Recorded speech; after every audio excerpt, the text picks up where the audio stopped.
La planète Jupiter est environ 320 fois plus lourde que la Terre qui, elle, a une masse sensiblement égale à Vénus. Ainsi, on constate globalement que Mercure, Vénus, Terre et Mars, les quatre premières planètes ou planètes internes, sont de petite masse et de petite taille comparées aux planètes externes, que sont Jupiter, Saturne, Uranus et Neptune.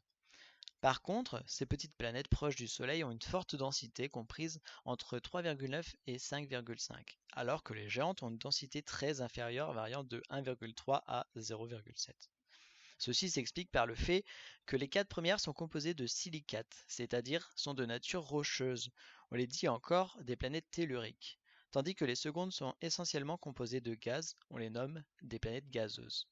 La densité de la planète indique directement sa structure. Ces dernières étant des boules de gaz n'ont donc pas de sol, elles n'ont alors ni relief, ni volcan, ni cratère météoritique, comme les planètes telluriques. Si les cratères météoritiques ont une origine externe, les volcans et les chaînes de montagnes, liées à la tectonique des plaques, ont une origine interne. Ce sont des manifestations de surface de la dissipation de l'énergie interne.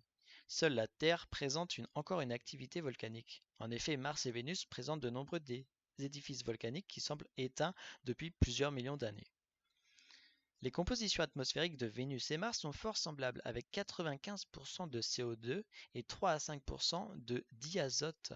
La Terre a une atmosphère à oxygène, gaz très peu présent dans l'univers. Les géantes ont surtout du dihydrogène, H2, et de l'hélium, HC. He. La plupart des planètes et satellites ont une atmosphère, sauf Mercure et la Lune. La pression atmosphérique représente le poids de la colonne de gaz appuyant au sol par unité de surface. Sur Vénus, cette pression est 100 fois plus forte que sur Terre, qui a elle-même une pression environ 100 fois plus élevée que celle de Mars. L'épaisse atmosphère de Jupiter, de plus de 100 000 km, a une pression phénoménale. Idem pour toutes les géantes gazeuses. La température au sol semble logiquement diminuer au fur et à mesure que l'on s'éloigne du Soleil. À cause de sa température élevée, Vénus n'a ni eau liquide ni eau solide, mais seulement de l'eau sous forme gazeuse.